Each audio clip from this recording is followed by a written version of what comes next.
Assalamualaikum warahmatullahi wabarakatuh. Apa kabar sahabat Al-Fatah yang dimuliakan Allah?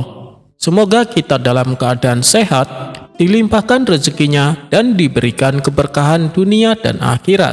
Amin ya robbal alamin.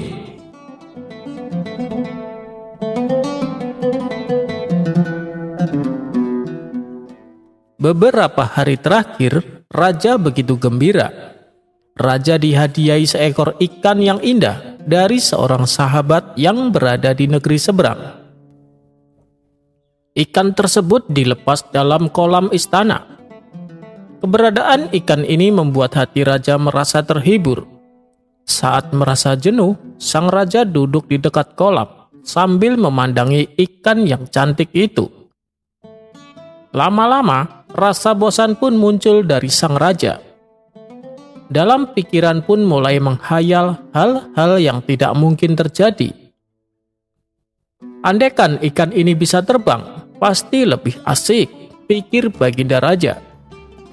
Hayalan raja ini pun dicetuskan kepada seorang menteri yang selalu setia mendampinginya. "Wahai menteri, apakah mungkin ikan ini bisa terbang?" tanya sang raja. "Mohon ampun yang mulia, saya kira itu sesuatu hal yang mustahil, Paduka. Ikan tidak ada sayap seperti burung," jawab menterinya. "Bagaimana dengan orang-orang sakti?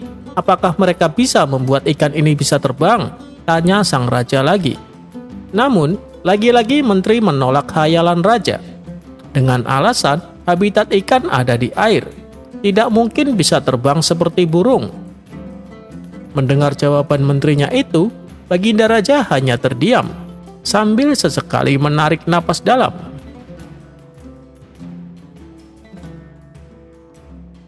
Tentu saja menteri tidak ingin melihat rajanya kecewa dan bersedih. Ia pun memiliki ide untuk memecahkan kebuntuan obrolan itu. "Yang mulia, kita panggil saja Abu Nawas. Dia kan terkenal cerdik. Kita suruh saja dia membuat ikan paduka bisa terbang," ujar sang menteri. Usulan itu dianggap masuk akal oleh sang raja. Ia pun meminta menterinya segera memanggil Abu Nawas.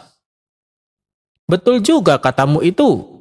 Cepat, panggil Abu Nawas kemari," titah sang raja. Singkat cerita, Abu Nawas pun menghadap raja.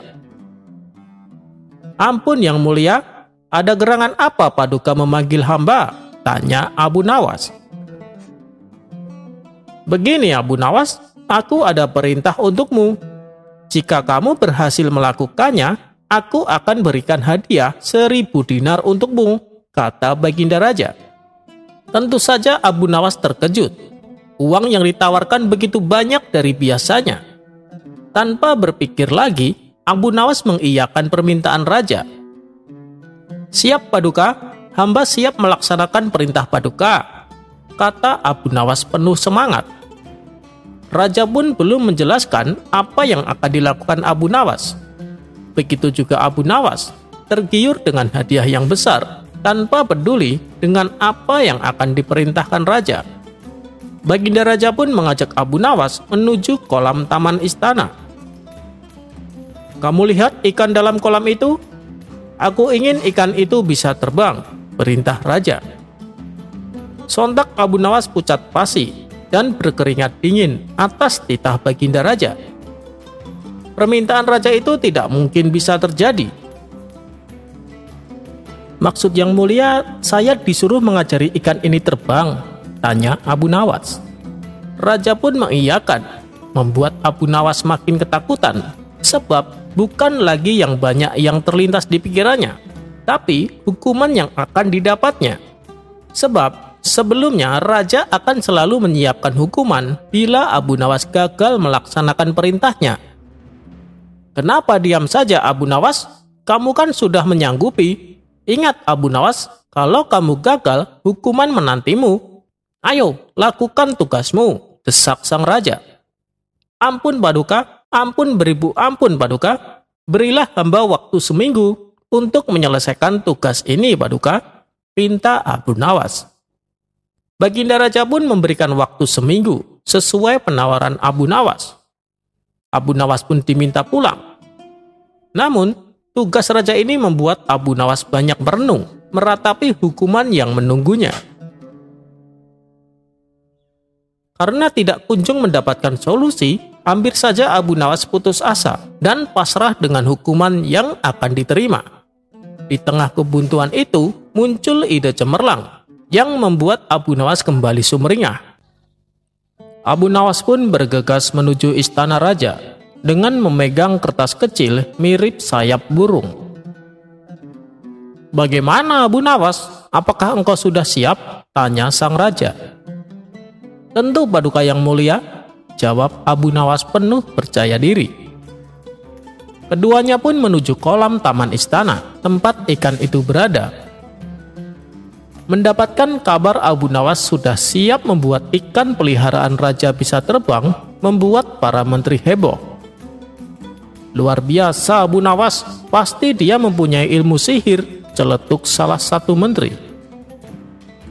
Setelah tiba di kolam, Abu Nawas segera mengangkat ikan tersebut, lalu menempelkan kertas berbentuk sayap yang sengaja dibawanya dari rumah ke tubuh ikan itu. "Hei Abu Nawas, untuk apa itu?" tanya Baginda Raja. "Ini Paduka, ini adalah sayap ajaib Paduka. Hewan apapun kalau ditempel dengan sayap ini pasti bisa terbang," jawab Abu Nawas. Pernyataan Abu Nawas itu membuat yang hadir di istana merasa takjub. Saat semua mata tertuju kepadanya, Abu Nawas langsung melemparkan ikan ke udara. Sesaat ikan itu terlihat seperti terbang. Tidak beberapa lama, ikan itu langsung mengarah ke tanah hingga menghantam batu. Ikan itu pun akhirnya mati. Melihat apa yang dilakukan Abu Nawas membuat raja murka. "Hei Abu Nawas, engkau bukan saja telah gagal membuat ikan itu terbang, tapi kau sudah membuat ikanku mati," hardik sang raja. Bukan Abu Nawas namanya kalau tidak ada jawaban. Ia sudah menyiapkan jawaban itu dari sebelumnya. Sehingga meski dihardik raja, Abu Nawas terlihat tenang. "Tunggu dulu Paduka, bukankah Paduka sudah melihat sendiri bagaimana ikan itu tadi sudah terbang ke atas?" timpal Abu Nawas. "Betul, tapi ikan saya jatuh dan mati," protes sang raja. "Ya, itu bukan salah saya yang mulia. Ingat, yang mulia hanya memerintahkan membuat ikan itu terbang. Tapi, yang mulia tidak memerintahkan mengajari ikan itu agar mendarat dengan selamat," kilah Abu Nawas. Raja pun hanya menggeleng-gelengkan kepala atas kecerdikan Abu Nawas. Kali ini, raja mengalami dua kerugian. Yang pertama, harus membayar hadiah 1000 dinar kepada Abu Nawas. Yang kedua, ikan kesayangannya malah mati. Abu Nawas pun pulang dengan membawa 1000 dinar dengan wajah yang ceria.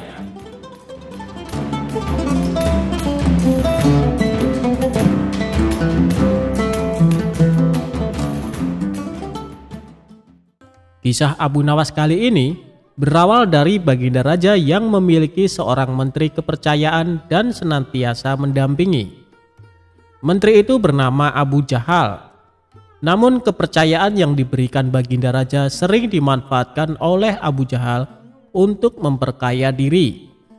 Terkadang ia meminta upeti kepada rakyat dengan mengatasnamakan Baginda Raja. Hal ini tentu saja membuat Abu Nawas geram, tapi tidak berani mengadukannya ke Baginda Raja.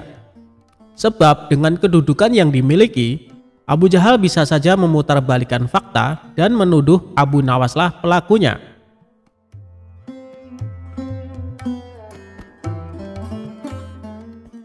Seiring berjalannya waktu, penasehat istana meninggal dunia. Baginda Raja sangat kehilangan dan belum bisa menemukan penggantinya.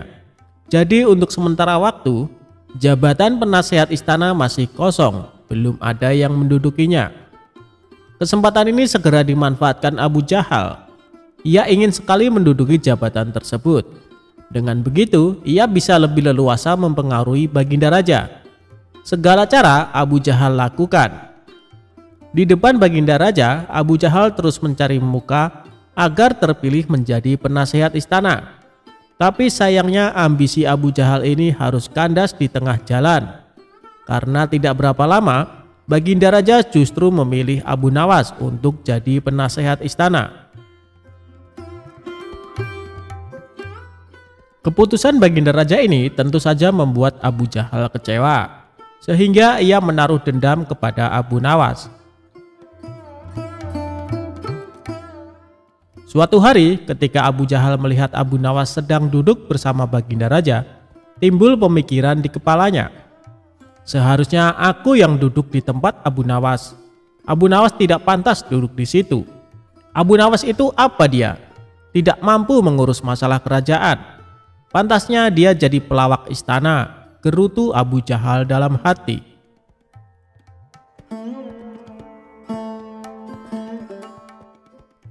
Merasa kecewa dengan keputusan Baginda Raja, Abu Jahal lalu menyampaikan keberatan. Pada suatu hari, saat Baginda Raja sedang duduk sendirian di singgasananya, Abu Jahal menghadap dan berkata, "Ampun Paduka yang mulia, hamba izin menghadap Baginda Raja." Baginda Raja terkejut melihat Abu Jahal yang tiba-tiba menghadapnya. "Ada apa Abu Jahal? Apa yang ingin kau sampaikan?" tanya Baginda Raja. "Ampun Paduka yang mulia, hamba rasa Abu Nawas tidak pantas menjabat sebagai penasehat istana. Karena menurut hamba, dia tidak tahu apa-apa soal negara. Abu Nawas itu apa keahliannya? Cuma melucu," tutur Abu Jahal. "Tapi bukankah Abu Nawas terkenal cerdas? Dia juga seorang yang jujur," ujar Baginda Raja. "Apakah Paduka sudah meragukan kejujuran saya?" tanya Abu Jahal. "Bukan seperti itu, kamu kan sudah menduduki jabatan menteri istana. Jadi wajar kalau Abu Nawas yang mengisi jabatan penasehat istana," jawab Baginda Raja. "Tapi hamba lebih berpengalaman Paduka yang mulia. Apalagi mengenai kenegaraan, hamba juga ahli berperang. Tubuh hamba kekar dan perkasa. Lalu hamba sudah lama berbakti kepada Baginda Raja. Hamba rasa hambalah yang lebih pantas menjadi penasehat istana," ucap Abu Jahal. Melihat ambisi Abu Jahal yang begitu besar ingin menjadi penasehat istana, Baginda Raja akhirnya membuat keputusan. Ia ingin mengadakan sayembara antara Abu Nawas dan Abu Jahal. Maka dipanggillah Abu Nawas untuk datang ke istana. Singkat cerita, Abu Nawas pun datang menghadap Baginda Raja.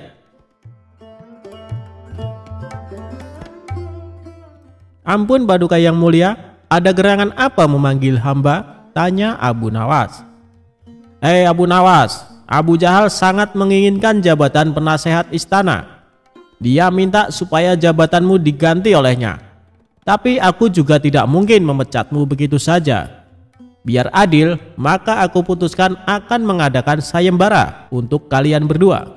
Siapa yang jadi pemenangnya, maka dialah yang berhak menjadi penasehat istana," jelas Baginda Raja. Sejenak Abu Nawas terdiam dan berpikir, Abu Jahal pasti punya rencana busuk. Jangan sampai dia jadi penasehat istana. Bisa-bisa rakyat makin tertindas oleh kelakuannya, pikir Abu Nawas. "Ampun Paduka yang mulia, kalau boleh tahu sayembara apa yang hendak diberikan?" tanya Abu Nawas. "Aku ingin masing-masing dari kalian membawakan 1 gentong air laut, tapi yang rasanya tawar," perintah Baginda Raja. Abu Nawas dan Abu Jahal langsung terkejut mendengar permintaan Baginda Raja yang aneh itu. "Sekarang pulanglah kalian berdua dan besok kembali ke sini dengan membawa air laut yang rasanya tawar," kata Baginda Raja melanjutkan.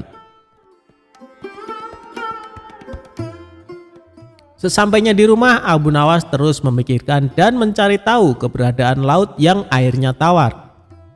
Mana ada air laut yang rasanya tawar? Orang secerdik apapun tidak akan bisa melakukannya, pikir Abu Nawas. Sementara itu Abu Jahal mulai berbuat curang. Ia memasukkan air sumur ke gentong untuk dibawanya ke istana. Baginda Raja pasti percaya meskipun aku berkata bohong, karena aku tahu Aku adalah menterinya yang paling dipercaya, kata Abu Jahal dalam hati.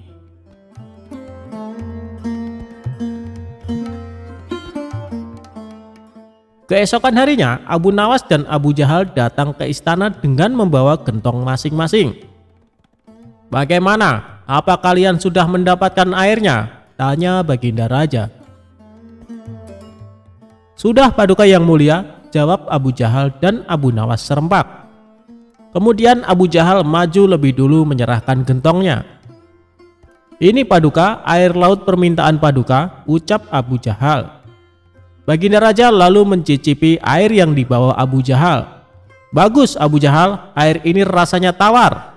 Tapi benarkah ini berasal dari laut?" tanya Baginda Raja. "Benar sekali Paduka, hamba sengaja mengambilnya dari laut yang tidak diketahui oleh banyak orang," jawab Abu Jahal penuh percaya diri. Sekarang tibalah giliran Abu Nawas menyerahkan gentong miliknya. Ketika Baginda Raja mencicipi air yang ada di gentong Abu Nawas, ia pun langsung berkata, "Hei Abu Nawas, kenapa rasanya masih asin dan getir? Yang aku minta air laut rasa tawar," ucap Baginda Raja.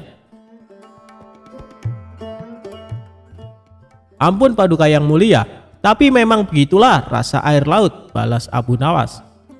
"Baiklah, karena lomba ini dimenangkan Abu Jahal, tentu dia yang akan menjadi penasehat istana," tutur Baginda Raja. Mendengar itu Abu Jahal sangat kegirangan, sudah tidak sabar ingin menduduki jabatan tersebut. Ternyata sangat mudah mengelabuhi Baginda Raja, pikir Abu Jahal.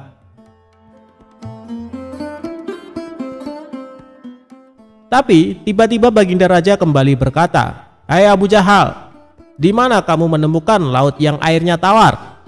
Antarkan aku ke sana sekarang, aku ingin mandi di sana," titah Baginda Raja. Seketika wajah Abu Jahal menjadi pucat, tubuhnya lemas dan gemetaran. "Anu Paduka Yang Mulia, hamba kenapa? Kalau kamu tidak bisa membuktikannya, berarti kamu telah membohongiku," ucap Baginda Raja. "Ampun Paduka Yang Mulia, air yang hamba bawa memang bukan air laut, tapi air dari sumur," kata Abu Jahal ketakutan. "Kamu lancang Abu Jahal. Kamu kira aku anak kecil yang mudah dikelabui? Karena kamu telah berani berbohong, maka sebagai hukumannya kamu bukan hanya gagal jadi penasehat istana, tapi juga akan dipecat dari menteri. Kamu juga harus menjalani hukuman penjara," bentak Baginda Raja.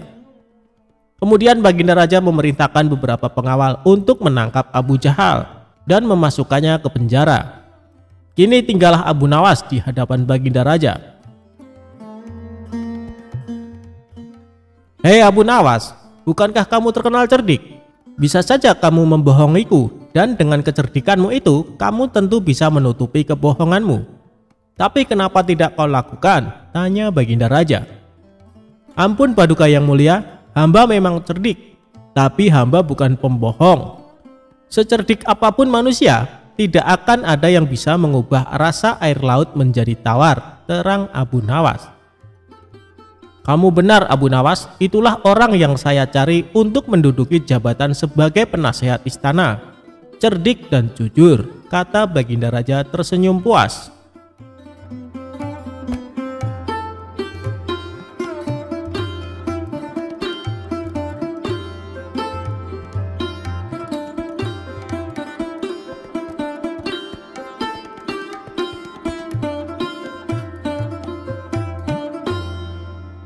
Dikerjai tetangga, Abu Nawas malah dapat makanan gratis. Abu Nawas merupakan tokoh sufi yang terkenal cerdik dalam menghadapi permasalahan.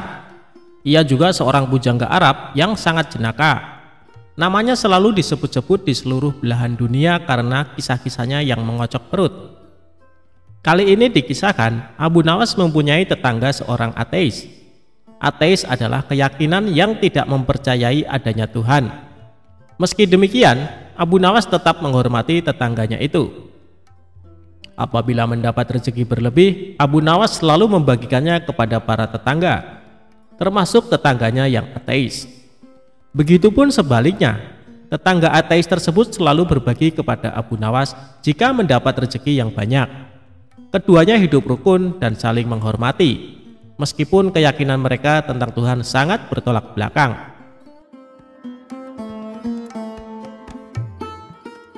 Namun ada satu hal yang membuat tetangga ateis ini kesal dengan perilaku Abu Nawas. Pasalnya, setiap orang ateis itu berangkat kerja, Abu Nawas selalu berkata Alhamdulillah ketika lewat depan rumahnya. Sebenarnya ucapan tersebut bukan untuk mengolok-olok tetangganya yang ateis itu. Hal ini karena Abu Nawas selalu mengatakan Alhamdulillah kepada siapa saja yang lewat di depan rumahnya, dan sudah menjadi kebiasaannya. Lama-kelamaan tetangga ateis ini merasa risih dan terganggu dengan ucapan tersebut. Suatu pagi saat hendak berangkat kerja, ia mendapati Abu Nawas sudah duduk di depan rumah. Saat dirinya melintas tepat di depan Abu Nawas, sambil tersenyum terdengar ucapan Alhamdulillah. Marahlah tetangga ateis itu.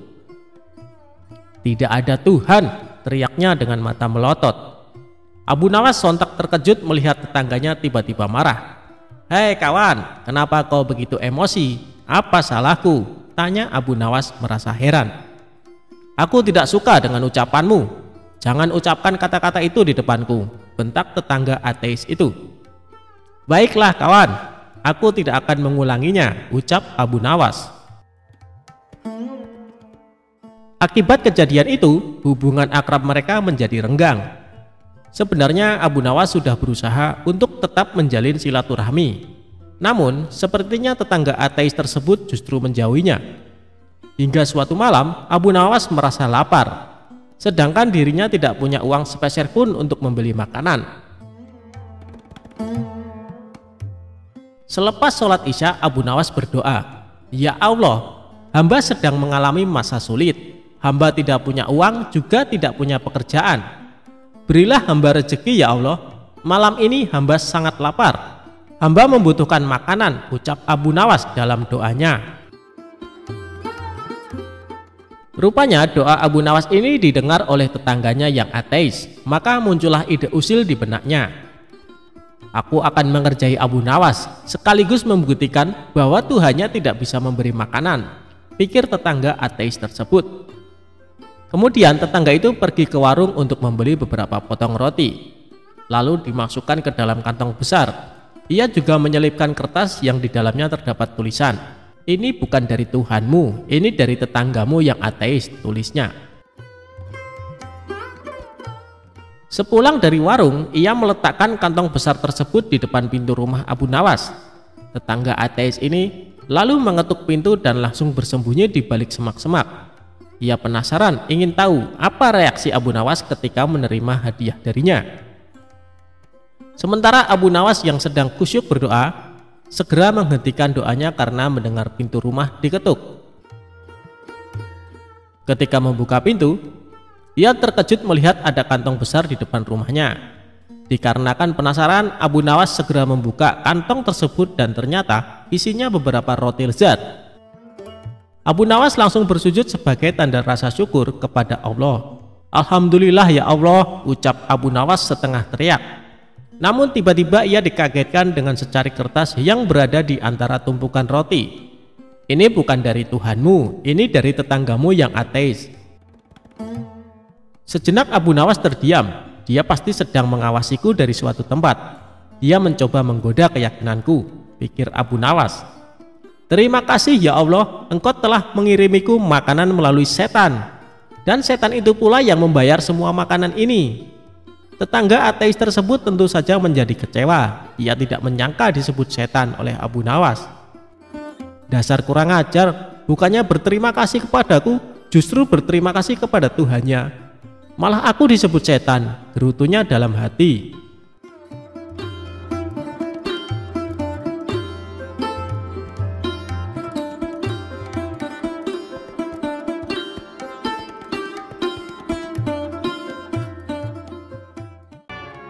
Abu Nawas kok ditipu? Ya ditipu balik pelakunya. Suatu kali, Abu Nawas memutuskan menjual satu-satunya keledai yang biasa digunakan sebagai kendaraan. Karena dia sangat membutuhkan uang. Istrinya pun menyetujui rencana itu. Dalam perjalanannya ke pasar hewan, dia bertemu seseorang. Orang itu lantas menanyakan harga jual ternak yang disebutnya sebagai kambing. Berkerutlah kening Abu Nawas karena orang itu menyebut keledainya sebagai kambing. Abu Nawas menyanggah bahwa hewan yang dibawanya bukanlah kambing, tetapi keledai. Seseorang tadi lantas menantang Abu Nawas untuk segera menjual hewan itu di pasar. Abu Nawas tentu akan memperoleh harga yang amat murah menurutnya. Abu Nawas meneruskan perjalanannya. Dia tak terlalu menghiraukan seseorang yang baru bicara dengannya tadi. Tak lama berselang, ia bertemu seseorang lagi ketika dia sedang menunggangi keledainya. Dia menanyakan mengapa Abu Nawas menunggangi seekor kambing yang bukan merupakan hewan tunggangan. Abu Nawas tentu saja langsung menyangkal dan menyebut bahwa hewannya itu adalah keledai yang merupakan hewan kendaraan. Orang kedua yang bicara dengan Abu Nawas ini mempersilahkan Abu Nawas untuk menanyakan sendiri kepada orang-orang di pasar apakah hewannya itu kambing atau keledai. Kali ini Abu Nawas lagi-lagi tak ambil pusing soal kambing atau keledai. Abu Nawas berjalan lagi menuju ke pasar. Belum sampai di pasar, dia bertemu lagi dengan seseorang yang menyaksikan bahwa hewan yang dibawa itu merupakan keledai. Dia menanyakan kepada Abu Nawas, hendak kemanakah kambing itu dibawa? Abu Nawas jadi terperangah dan mulai ragu. Sudah 3 orang menyebut keledainya itu sebagai kambing. Orang ketiga ini terus meyakinkan bahwa hewan yang dibawa Abu Nawas merupakan kambing. Akhirnya di tangan orang keempat Abu Nawas menjual kambing itu dengan harga 3 dirham. Sesampainya di rumah, Abu Nawas mendapat omelan dari sang istri karena menjual keledai dengan harga sangat murah. Dia baru menyadari kalau dirinya baru saja kena tipu oleh kawanan orang yang telah bekerja sama.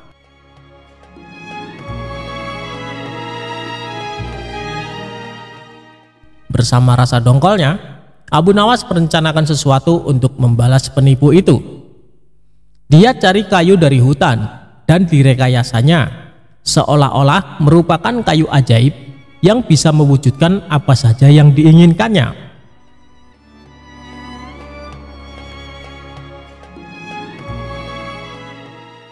Kesempatan pun tiba. Suatu kali, Abu Nawas menyadari bahwa 4 orang yang menipunya sedang berada di satu lokasi dengannya. Aksi pun dimulai dengan menuju warung untuk makan.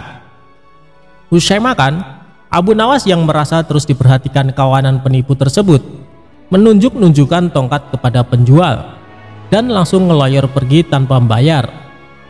Hal ini tentu membuat para penipu tertarik. Mereka mendatangi Abu Nawas dan menawar untuk membeli tongkat sakti itu. Kami bersedia membeli tongkat itu dengan harga tinggi, ujar salah satu dari mereka. Berapa? Tanya Abu Nawas pura-pura tertarik. 100 dinar, kata mereka. Mantap.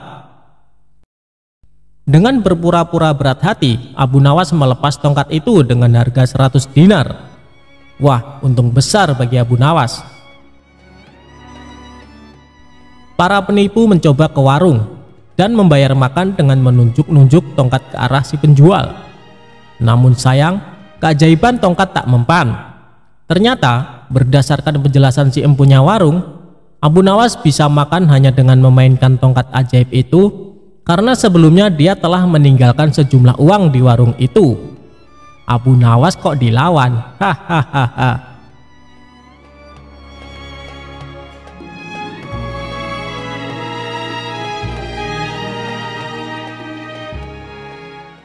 Abu Nawas disuruh memilih ibu kandungnya yang asli. Kisah ini mirip dengan kejadian pada masa Nabi Sulaiman ketika masih muda. Entah sudah berapa hari kasus seorang anak bayi yang diakui oleh kedua orang ibu yang sama-sama sangat ingin memiliki anak. Hakim pun rupanya mengalami kesulitan untuk memutuskan dan menentukan perempuan yang menjadi ibu bayi itu sebenarnya. Kasus ini sudah berlarut-larut tanpa ada keputusan yang jelas. Hakim akhirnya menghadap Baginda Raja untuk meminta bantuan. Baginda pun turun tangan. Baginda memakai taktik rayuan. Baginda berpendapat mungkin dengan cara-cara yang amat halus, salah satu wanita itu ada yang mau mengalah.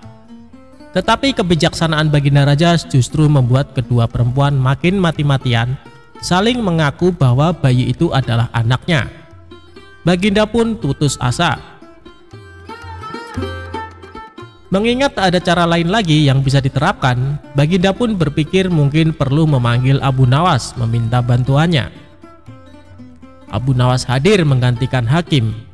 Abu Nawas tidak menjatuhkan putusan pada hari itu, melainkan menunda sampai hari berikutnya. Semua yang hadir yakin Abu Nawas pasti sedang mencari akal, seperti yang biasa dilakukan.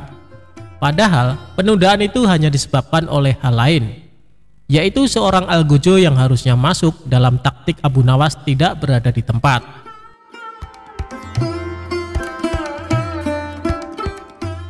Keesokan harinya, sidang pengadilan diteruskan lagi. Abu Nawas memanggil algojo dengan pedang di tangannya. Abu Nawas memerintahkan agar bayi itu diletakkan di atas meja. "Apa yang akan kau perbuat terhadap bayi itu?" kata kedua perempuan itu saling memandang. "Sebelum saya mengambil tindakan, apakah salah satu dari kalian bersedia mengalah dan menyerahkan bayi itu kepada yang memang berhak memilikinya?" kata Abu Nawas. "Tidak, bayi itu adalah anakku," kata kedua perempuan itu serentak. "Baiklah, kalau kalian memang sungguh-sungguh menginginkan bayi itu dan tidak ada yang mau mengalah, maka saya terpaksa membelah bayi itu menjadi dua sama rata dan membagikannya kepada kalian," kata Abu Nawas mengancam dengan spontan. Perempuan pertama girang bukan kepalang, setuju akan tindakan yang akan dilakukan Abu Nawas, sedangkan perempuan kedua menjerit-jerit histeris. "Jangan, tolong jangan belah bayi itu. Biarlah aku rela bayi itu seutuhnya diserahkan kepada perempuan itu," kata perempuan kedua. Abu Nawas tersenyum lega. Pemilik sebenarnya bayi tersebut sudah diketahui. Abu Nawas segera mengambil bayi itu dan langsung menyerahkan kepada perempuan kedua. Abu Nawas minta agar perempuan pertama dihukum sesuai dengan perbuatannya, karena tidak ada ibu yang tega menyaksikan anaknya disembelih, apalagi di depan mata. Baginda Raja merasa puas terhadap keputusan Abu Nawas. Sebagai rasa terima kasih, Baginda Raja memberikan sejumlah hadiah atas bantuannya yang sangat berguna.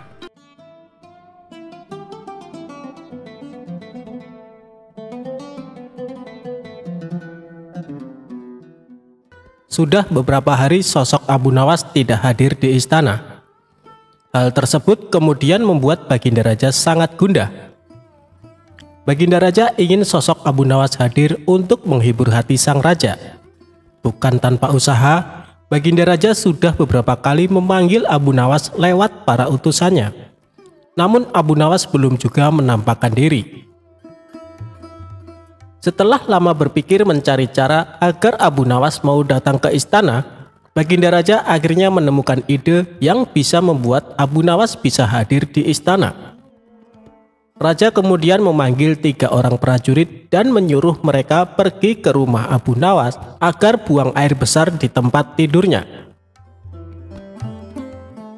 "Pengawal, pergilah ke rumah Abu Nawas dan beraklah di tempat tidurnya. Dan kalau kalian berhasil, maka masing-masing akan aku berikan uang 1000 dirham, ujar Baginda Raja. Tanpa pikir panjang, ketiga utusan Baginda Raja tersebut langsung menerima perintah sang raja. "Daulat Paduka," jawab ketiga prajurit tersebut secara bersamaan. Mereka pun langsung berangkat menuju rumah Abu Nawas sesuai perintah Baginda Raja.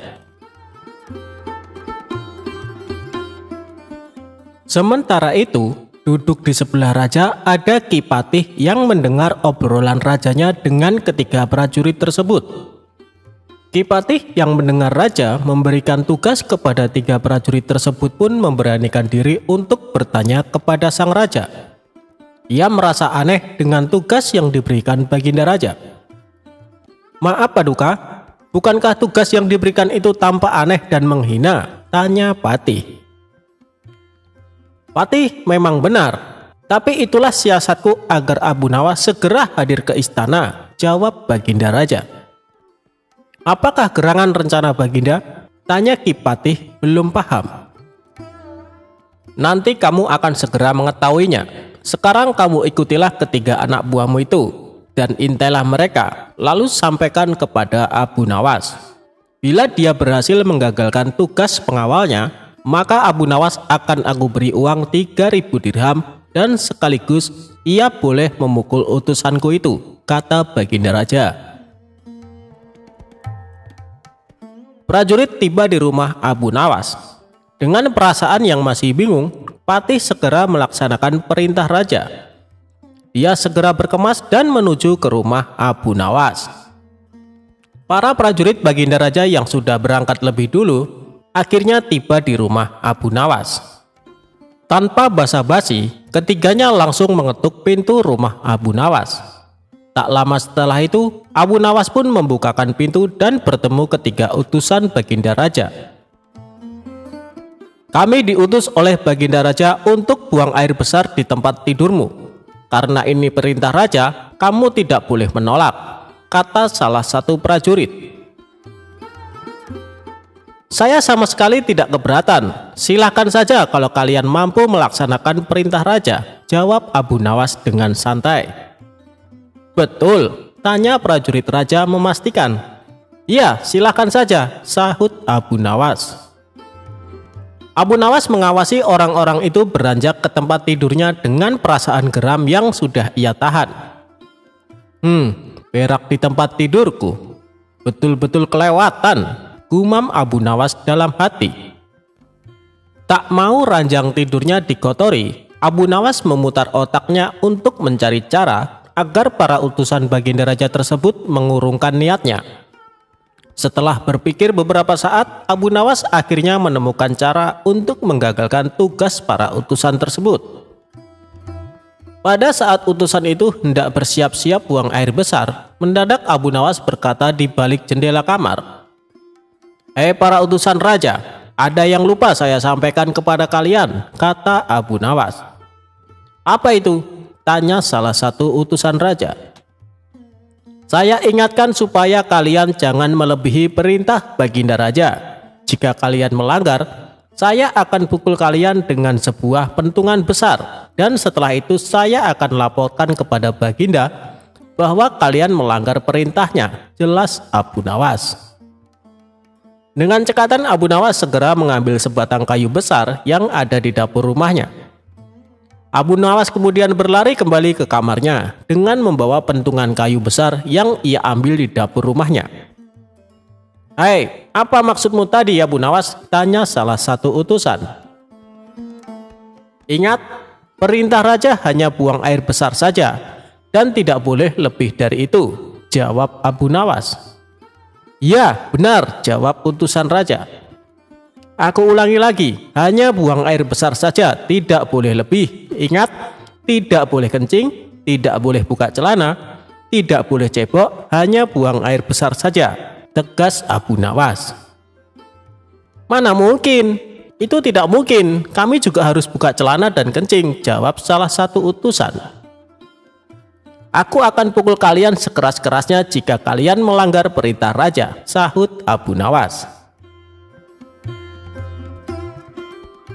Ketiga utusan Baginda Raja tersebut hanya bisa saling pandang kebingungan dengan ucapan Abu Nawas. Di tengah kebingungan tersebut, tiba-tiba ada suara memanggil Abu Nawas. Rupanya suara tersebut datang dari Ki Patih yang memang diutus Baginda Raja untuk mengawasi ketiga utusannya.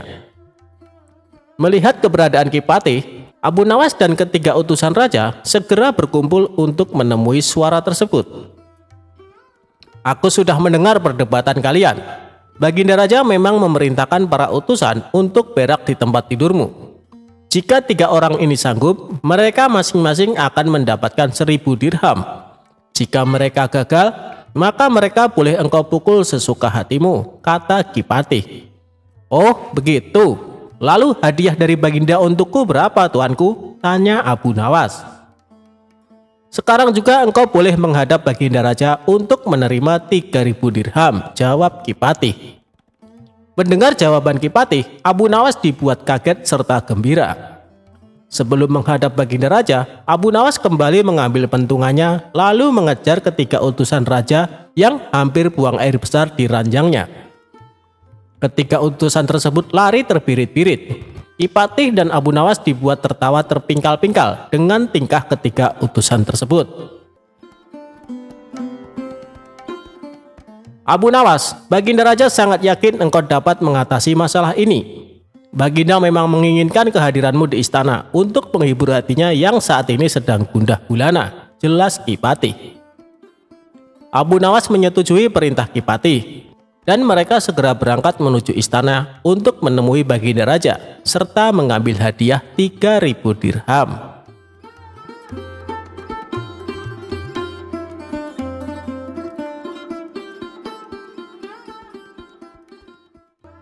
Abu Nawas jual arak. Sang raja jadi marah besar.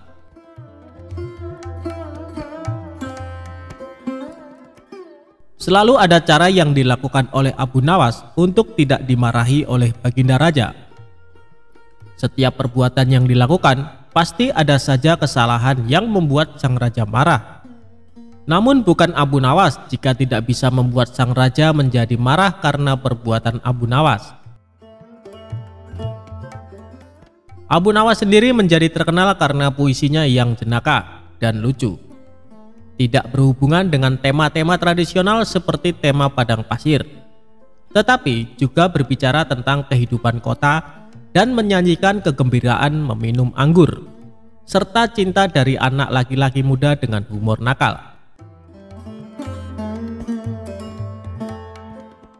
Kisah Abu Nawas kali ini menceritakan sang raja marah besar karena kedapatan Abu Nawas menjual arak. Suatu saat Abu Nawas kepergok membawa botol arak berwarna merah dan sang raja menegurnya. Namun Abu Nawas menyangkal kalau dia membawa arak. Dia menyebutnya air susu yang pemalu. Kecerdasan Abu Nawas benar-benar menghibur Baginda Raja. Suatu ketika sang raja murka melihat pekerjaan pengawal kerajaan tidak beres. Setelah diselidiki, para pengawal itu ternyata sedang mabuk-mabukan. Wahai para pengawalku semua, sudah sering kuingatkan kau jangan sering mabuk-mabukan, ujar Baginda Raja. Para pengawal terlihat gemetar, mereka menunduk, tidak berani menatap wajah sang raja karena merasa bersalah. Ceritakan kepadaku, dari mana kalian mendapat arak itu? Tanya sang raja. Untuk beberapa saat para pengawal itu tidak mau mengaku. Namun setelah raja membentak, para pengawal pun mengaku. Abu Nawas lah yang membawa arak itu, kami juga diajari mabuk-mabukan olehnya, ujar salah seorang pengawal. Cepat bawa Abu Nawas ke hadapanku sekarang juga, kalau tidak kalian yang akan menerima hukuman dariku, ujar sang raja. Keesokan harinya para pengawal itu mendatangi rumah Abu Nawas yang sangat sederhana. Sesampainya di rumah Abu Nawas, salah seorang pengawal berkata, "Bawalah botol ini dan katakan ini semua atas perintahmu." "Tunggu dulu, dengan minuman arak ini aku pasti dihukum oleh raja," kata Abu Nawas. "Jika engkau lolos dari hukuman raja, aku akan memberimu sejumlah dinar," ucap sang pengawal. "Lalu apa keuntunganmu memberiku sejumlah dinar?" ucap Abu Nawas. "Jika engkau lolos dari hukuman raja, maka kami juga akan lolos dari hukuman raja. Gunakanlah kecerdasanmu mengelabui raja," kata pengawal itu. Akhirnya Abu Nawas pergi menemui Baginda Raja membawa arak dengan botol merah. "Wahai Abu Nawas, apa yang engkau pegang itu?" tanya Baginda Raja. "Ini susu, Baginda, rasanya enak sekali," jawab Abu Nawas seenaknya. "Bagaimana itu susu? Air itu berwarna merah, sedangkan susu berwarna putih bersih," kata raja. Sang raja pun mengambil botol yang dipegang Abu Nawas. "Betul sang Baginda, susu itu berwarna putih bersih. Dia berubah merah karena malu bertemu Baginda dan berubah warna jadi merah merona. Jawab Abu Nawas dengan mencoba mengambil hatinya raja yang rupawan. Sang raja pun tertawa sambil geleng-geleng kepala meninggalkan Abu Nawas. Meski ia tahu yang dibawa oleh Abu Nawas adalah arak. Baiklah, aku maafkan kalian. Tapi jika kalian mengulangi lagi perbuatan kalian, maka hukumannya berlipat ganda, titah sang raja. Dan akhirnya sang raja pun mengampuni kesalahan para pengawal. Sedangkan Abu Nawas mendapatkan sejumlah dinar dari para pengawal karena telah berhasil melaksanakan misinya.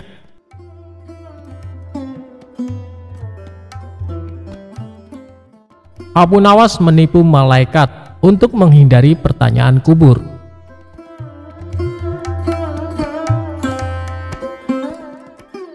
Abu Nawas adalah seorang sosok yang dekat dengan Khalifah Harun. Semasa hidupnya, Abu Nawas dikenal sebagai orang yang cerdik, jahil, dan kerap membuat orang sekitarnya jengkel. Tidak hanya pada manusia, kejahilan Abu Nawas juga pernah terjadi kepada malaikat.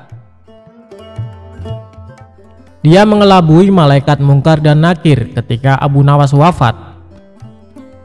Hal ini bermula ketika Abu Nawas menjadi buronan sang raja yang ketika itu marah kepadanya. Para pasukan mencari Abu Nawas atas perintah raja agar ditangkap dalam keadaan hidup atau mati. Setelah mencari kesana kemari, pasukan sang raja nihil menangkap Abu Nawas dan kembali pulang ke kerajaan.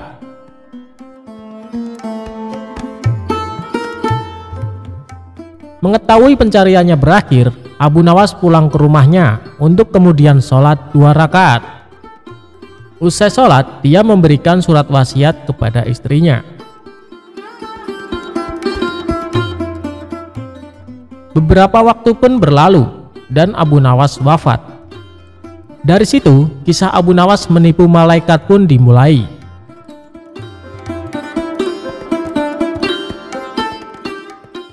Sebelum wafat, Abu Nawas memberikan wasiat agar istrinya mengkafaninya.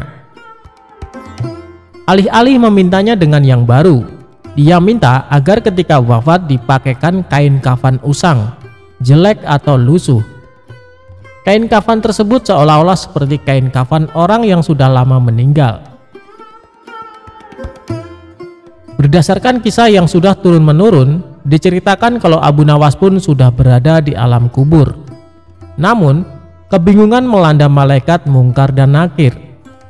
Tugas malaikat tersebut adalah menanyakan atau menguji keyakinan orang yang sudah meninggal.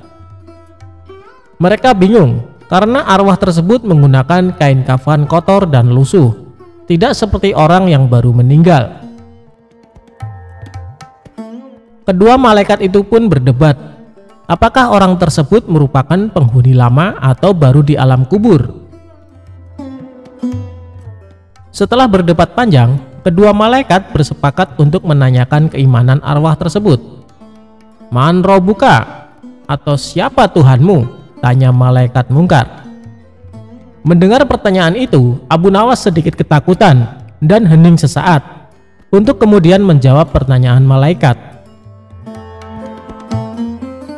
Wahai malaikat, tidakkah kau tahu bahwa kain kafanku ini sudah lama? Bukan orang yang baru meninggal dunia, jawabnya. Mendengar jawaban itu, malaikat makin dibuat bingung dan terdiam. Mereka bingung dengan penampilan Abu Nawas yang lusuh, namun kondisi kuburannya masih terlihat baru. Perdebatan pun kembali terjadi sambil pandangannya tak lepas dari Abu Nawas. Pada akhirnya, malaikat mendapat suatu keputusan. Malaikat memutuskan kalau Abu Nawas adalah penghuni lama dan tidak menanyakan lebih lanjut. Kedua malaikat itu lantas pergi dan berpindah ke kuburan lain dan bertanya-tanya apakah mereka sedang dijahili. Konon, kisah Abu Nawas mengelabui malaikat itu meniru Umar bin Khattab yang dikisahkan berani membentak malaikat Mungkar dan Nakir.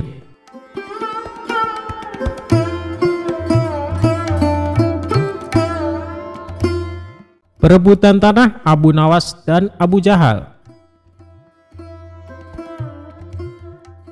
Dikisahkan, Abu Nawas mempunyai tetangga yang licik. Dia adalah Abu Jahal. Abu Jahal mempunyai kebun yang ditanami berbagai macam buah-buahan. Kebunnya ini berdekatan dengan kebun milik Abu Nawas. Antara kebun Abu Jahal dan kebun milik Abu Nawas hanya dibatasi oleh tumpukan batu. Abu Jahal berkeinginan menambah luas area kebunnya. Ia pun berpikir keras agar keinginannya terwujud. Hal ini sampai membuat Abu Jahal susah tidur. Tiba-tiba terlintas pikiran jahat di benaknya. Aku harus melakukannya. Sekarang mumpung waktunya sudah malam, pikir Abu Jahal. Di tengah malam gelap gulita, Abu Jahal langsung pergi menuju kebun miliknya. Dia mencari pembatas tumpukan batu yang menjadi pemisah antara kebunnya dan kebun milik Abu Nawas. Setelah menemukannya, dia mulai mengangkat satu persatu batunya, lalu dia memindahkan di area kebun milik Abu Nawas. Dengan begitu, luas kebun milik Abu Jahal menjadi bertambah luas. Setelah selesai, dia kembali pulang ke rumahnya dengan sembunyi-sembunyi, dan dia senang dengan apa yang dilakukannya. Selama beberapa hari, Abu Nawas tak menyadari dengan perbuatan Abu Jahal. Ia masih santai menanam buah-buahan di area yang telah dicuri Abu Jahal. Seiring berjalannya waktu, buah yang ditanami Abu Nawas kini berbuah. Buahnya besar-besar dan segar. Melihat hal itu, Abu Jahal senang bukan kepalang. Ia pun segera memanen tanaman buah tersebut. Tidak berapa lama datanglah Abu Nawas. Ia sangat terkejut melihat Abu Jahal memanen tanaman buah miliknya. "Hei Abu Jahal, apa yang kamu lakukan?" seru Abu Nawas. "Aku sedang memanen buah yang ada di kebunku," jawab Abu Jahal. "Apa kau bilang? Ini masih area kebunku, Abu Jahal," balas Abu Nawas. "Hei Abu Nawas, kamu mengigau ya? Coba kau lihat batu pembatasnya," tegas Abu Jahal. Sejenak Abu Nawas terdiam. Kenapa tumpukan batunya bisa pindah ya? Atau aku yang kurang teliti, pikir Abu Nawas. Tapi kan buah itu aku yang menanamnya, Abu Jahal, ucap Abu Nawas. Itu sih salahmu sendiri, kenapa menanam buah di area kebunku? Berarti ini adalah milikku, sahut Abu Jahal. Kurang ajar, ini pasti ada yang tidak beres, kata Abu Nawas dalam hati. Hei Abu Jahal, kamu pasti memindahkan tumpukan batu itu kan? Tanya Abu Nawas geram. Jangan fitnah kamu, aku bisa mengadukannya kepada Tuan Hakim, balas Abu Jahal menggertak. Ayo kita selesaikan masalah ini di depan Tuan Hakim, timbal Abu Nawas. Maka keduanya menghadap Tuan Hakim. Di hadapan Tuan Hakim, antara Abu Nawas dan Abu Jahal saling mengadukan masalahnya. Setelah mendengar penuturan dari kedua belah pihak, Tuan Hakim pun berkata, jujur saja saya sangat bingung siapa di antara kalian yang benar. Tapi sepertinya aku lebih percaya Abu Jahal. Kenapa Tuan Hakim begitu mudah memutuskan hal itu? Anda adalah hakim yang terkenal bijak. Harusnya Anda lebih berhati-hati dalam memutuskan, balas Abu Nawas tidak terima. Sudahlah Abu Nawas, terima saja keputusan hakim. Toh area kebunmu masih juga luas, ucap Abu Jahal. Enak saja kamu bicara, kamu telah mencuri lahanku. Kamu sengaja memindahkan tumpukan batu yang menjadi pembatas, bentak Abu Nawas. Saya harap kalian berdua diam. Apa yang akan saya putuskan tidak bisa diganggu gugat. Dan keputusan saya adalah tanah yang kamu tanami buah adalah milik Abu Jahal, kata Tuan Hakim memutuskan. Mendengar hal itu, Abu Jahal merasa sangat senang. Terima kasih Tuan Hakim, Anda adalah hakim yang paling bijak yang pernah saya kenal, sahut Abu Jahal. Sementara Abu Nawas hanya bisa pasrah menerima keputusan tersebut. Asik, sekarang aku punya kebun lebih luas dari Abu Nawas, batin Abu Jahal kegirangan. Oh iya, Abu Jahal, berapa luas kebunmu? Tanya Tuan Hakim. 1,5 hektar Tuan Hakim, jawab Abu Jahal. Kalau kamu Abu Nawas, berapa luas kebunmu? Tanya Tuan Hakim kembali. Sebenarnya luas kebun saya 1,5 hektar, tapi karena setengahnya dicuri sama Abu Jahal, luasnya jadi tinggal 1 hektar, jawab Abu Nawas. Kalian tahu tidak kenapa saya tanya luas kebun kalian? Karena kemarin saya dapat surat langsung dari Baginda Raja. Beliau memerintahkan kepada saya, barang siapa yang mempunyai kebun yang luasnya lebih dari 1 hektar, maka akan disita negara beserta isi-isinya. Dan bagi siapa saja yang menentang peraturan ini akan dihukum mati. Hal ini Baginda Raja terpaksa lakukan karena kondisi keuangan negara sedang krisis, kata sang hakim menjelaskan. Seketika raut wajah Abu Jahal yang tadinya ceria mendadak berubah menjadi terkejut. Waduh, celaka.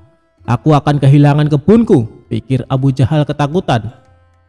Maaf Tuan Hakim, sebenarnya luas kebun saya hanya 1 hektar, tutur Abu Jahal. Tadi kamu bilang katanya luas kebunmu 1,5 hektar, sekarang bilangnya 1 hektar. Kamu jangan main-main Abu Jahal, bentak Tuan Hakim. Saya berani bersumpah Tuan Hakim, kebun saya memang luasnya hanya 1 hektar. Tumpukan batu yang jadi pembatas antara kebun saya dan kebun milik Abu Nawas telah saya pindahkan dari tempatnya, ujar Abu Jahal. Oh begitu. Jadi tanah yang ditanami buah oleh Abu Nawas sebenarnya masih area kebun Abu Nawas? Tanya Tuan Hakim memastikan. Benar Tuan Hakim, jawab Abu Jahal. Bagaimana denganmu Abu Nawas? Apakah benar luas kebunmu 1,5 hektar? Tanya Tuan Hakim kepada Abu Nawas. Benar Tuan Hakim, jawab Abu Nawas semakin pasrah. Nah kalau begini kan jelas siapa yang sebenarnya berbohong. Pengawal, tangkap Abu Jahal dan masukkan ke dalam penjara karena dia telah mengaku mencuri area kebun milik Abu Nawas, perintah Tuan Hakim. Tapi Tuan Hakim, kebun saya tidak disita kan? Tanya Abu Jahal khawatir. Tidak ada yang namanya penyitaan. Itu hanya trik saya saja supaya saya bisa menyelesaikan perkara kalian berdua dengan adil, balas Tuan Hakim. Mendengar hal itu, Abu Jahal langsung terkulai lemas, sementara Abu Nawas tersenyum bahagia karena ia bisa mendapatkan kembali luas kebunnya. Demikianlah kisah cerdik Abu Nawas melawan Abu Jahal.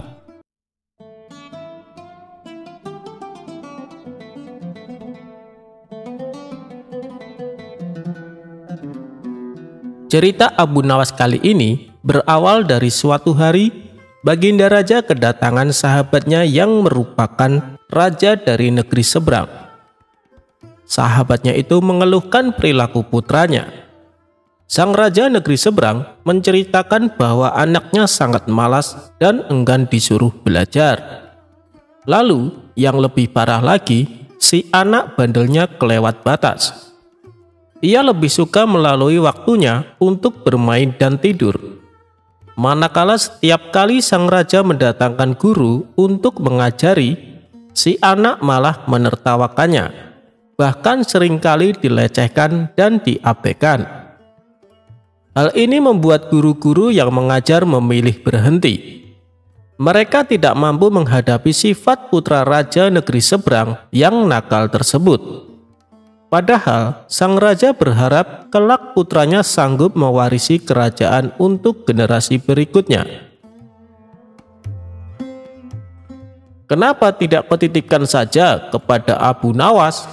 Biarkan dia mendidik anakmu dengan caranya, tutur Baginda Raja menyarankan. Abu Nawas? Siapa itu Abu Nawas? Tanya sang raja negeri seberang.